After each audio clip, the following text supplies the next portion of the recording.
Magandang araw mga ka-horror at welcome back nga palang muli sa aking channel. Nandito na naman nga pala tayo sa bagong episode ng Kwentong Agimat.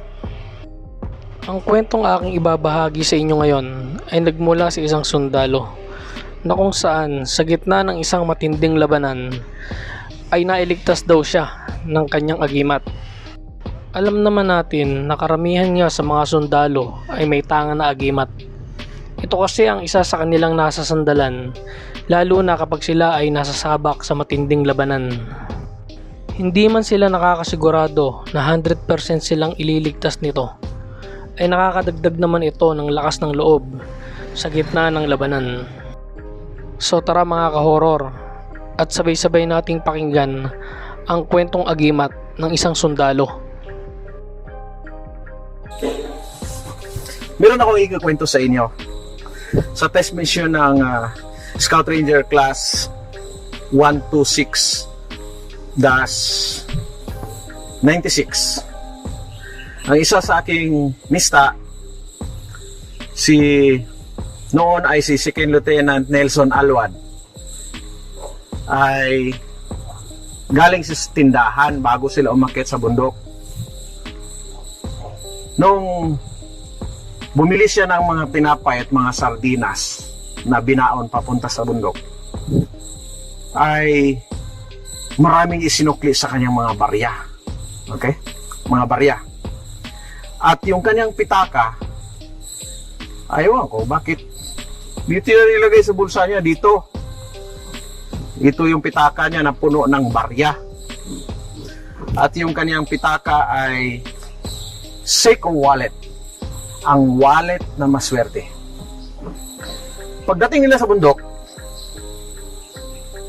nakakita sila ng mga traces ng kalaban. So alam na nila na posible na mayroong mga bandido, terorista sa paligid. Mga NPA ito, NPA area. Ngayon, nung habang sila ay nagkandak ng reconnaissance, habang nakaabang na pala yung mga bandidong NPA, at si Second Lieutenant Nelson Alwad, si Ranger Alwad, ay nabaril at siya ay natumba sa dibdib ang tama niya. Sa panahon na yon ay hindi pa uso yung mga ganitong personal protection equipment. Tumba siya. Di siyempre, akala niya, wounded na siya. Nag-alala na yung mga kasama niya na baka mamamatay siya. Ngayon, noong naramdaman niya na parang okay pa naman siya, although ako nakalabog siya, nasipa siya ng kabayo, tumayo siya. So nagtaka yung lahat ng mga kasama niya, bakit tumayo uli si Lieutenant Alwad? Parang himala. At tuloy ang laban. Sa madaling salita, nagapi ng mga musang ang mga NPA at parang naging himala yung nangyari kay Second Lieutenant Alwad, dahil pagkatapos tinamaan, tumilapon, halos mawala ng malay, bumangon uli.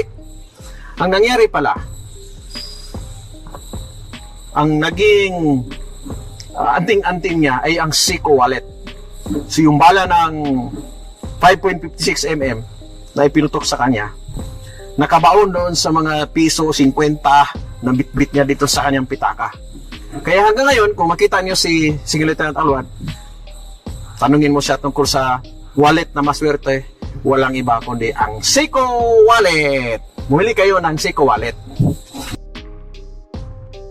Para sa aking sariling pananaw, hindi niligtas ng agimat si Kuya. Ang nagligtas sa kanya ay swerte. Dahil ayon na rin mismo sa kwento, ay hindi naman inamin ng sundalo na meron siyang hawak na agimat. Nalaman niya lang na hindi pala bumaon sa kanyang katawan ang mga bala ng baril. At ang mga bala pala ay sinalo lahat ng kanyang wallet na naglalaman ng barya na nakalagay sa bulsa sa kanyang dibdib. Napakaswerte, di ba? Ano sa palagay niyo mga ka-horror? Totoo nga kayang naghahawak ng agimat ang sundalo? O talagang sinuwerte lang siya ng mga oras na yon? Kayo na po ang bahalang humusga. Hanggang dito na lang mga ka-horror, at samahan nyo akong muli sa mga susunod ko pang mga kwento. Maraming salamat po.